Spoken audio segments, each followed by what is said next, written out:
Hey YouTube, just a quick video here about what my idea of a harmonious silver stack looks like.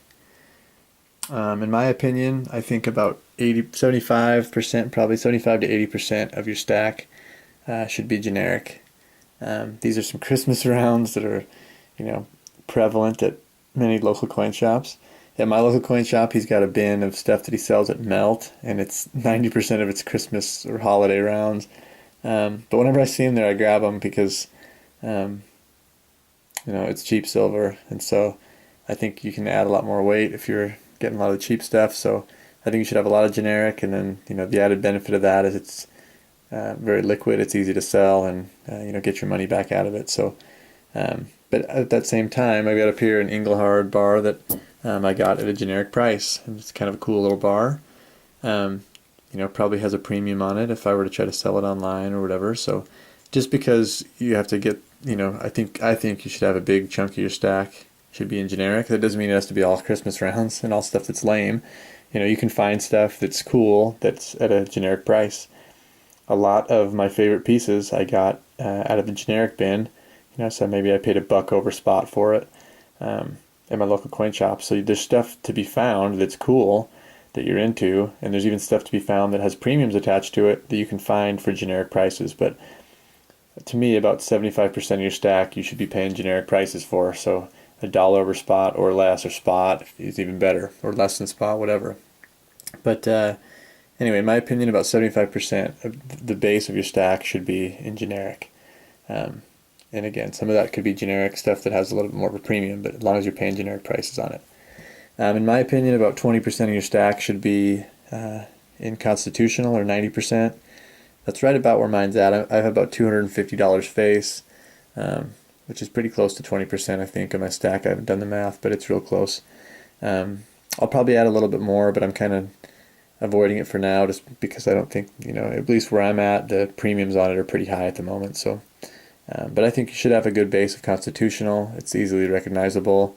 Especially small denominations. I love dimes because if it ever came to a situation where you had to barter or where silver went to the moon, then these little dimes would be things that a lot of people could afford.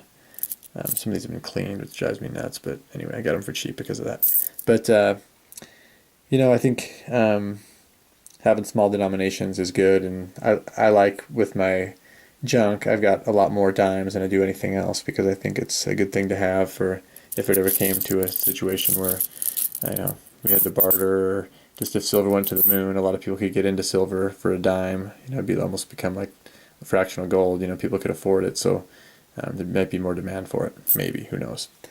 And last but not least, I think about 5%, maybe 10% of your stack should be the premium stuff, semi-numismatics or numismatics.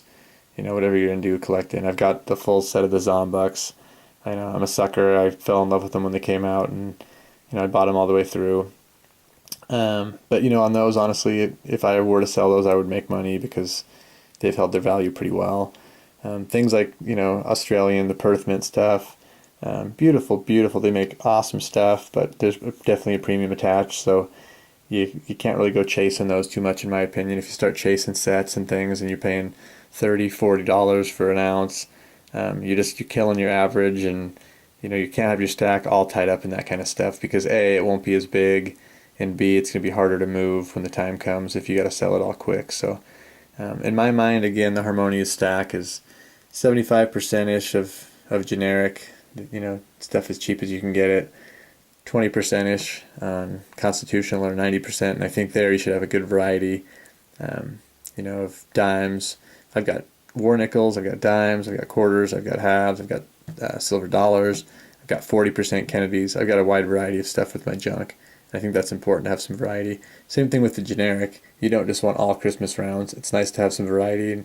And I love bars. I'm kind of a sucker for bars. Anytime I find bars in the generic, I buy those over rounds anytime I can. But having a mixture of bars and different rounds and things, I think is good. Having some variety.